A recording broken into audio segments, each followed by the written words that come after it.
اے رسول، لوگوں کو بتا دو کہ جو کچھ تمہارے دلوں میں ہے تم اسے چھپاؤ یا ظاہر کرو، اللہ اسے جان لے گا،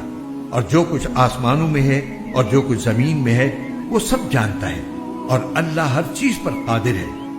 وہ دن یاد رکھو جس دن کسی بھی شخص نے نیکی کا جو کام کیا ہوگا اسے اپنے سامنے موجود پائے گا،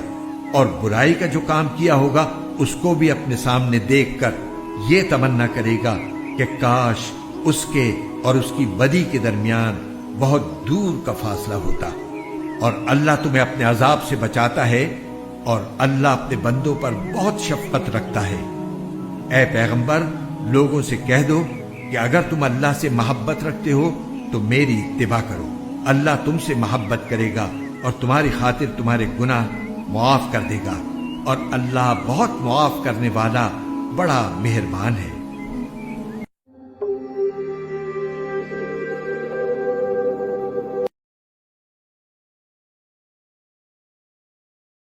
یہ سب اس لیے ہے کہ انہوں نے یہ کہا ہوا ہے کہ ہمیں گنتی کے چند دنوں کے سوا آگ ہرگز نہیں چھوئے گی، اور انہوں نے جو جھوٹی باتیں تراش رکھی ہیں انہوں نے ہی ان کے دین کے معاملے میں ان کو دھوکے میں ڈال دیا ہے۔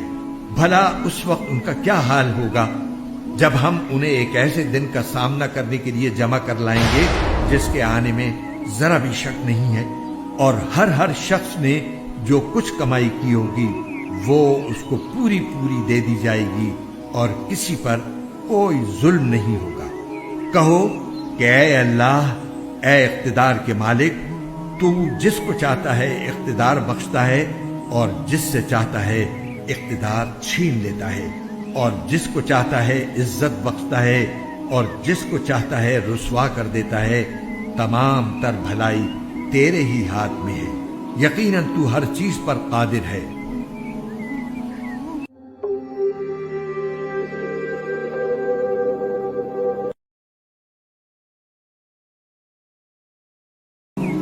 اور اپنے رب کی طرف سے مغفرت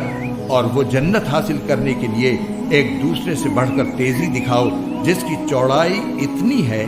کہ اس میں تمام آسمان اور زمین سما جائیں۔ وہ ان پرہیزگاروں کے لیے تیار کی گئی ہے جو خوشحالی میں بھی اور بدحالی میں بھی اللہ کے لیے مال خرچ کرتے ہیں، اور جو غصے کو پی جانے اور لوگوں کو معاف کر دینے کے عادی ہیں۔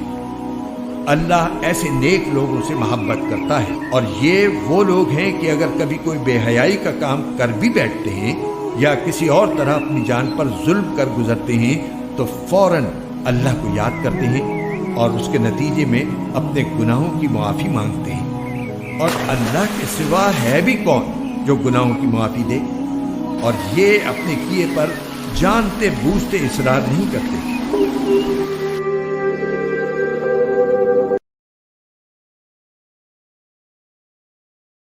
چنانچہ ان کے پروردگار نے ان کی دعا قبول کی اور کہا کہ میں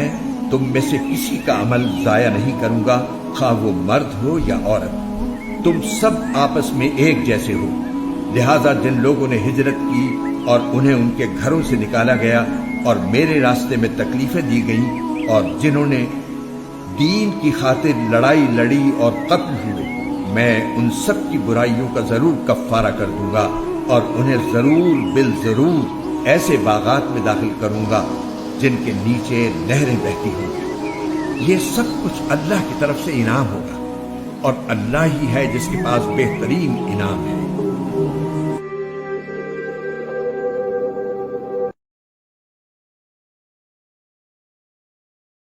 اور اللہ کی عبادت کرو اور اس کے ساتھ کسی کو شریک نہ ٹھہراؤ، اور والدین کے ساتھ اچھا سلوک کرو، نیز رشتہ داروں، یتیموں، مسکینوں، قریب والے پڑوسی، دور والے پڑوسی، ساتھ بیٹھے یا ساتھ کھڑے ہوئے شخص اور راگیر کے ساتھ اور اپنے غلام باندیوں کے ساتھ بھی اچھا برتاؤ رکھو۔ بے شک اللہ کسی اترانے والے شیخی باز کو پسند نہیں کرتا۔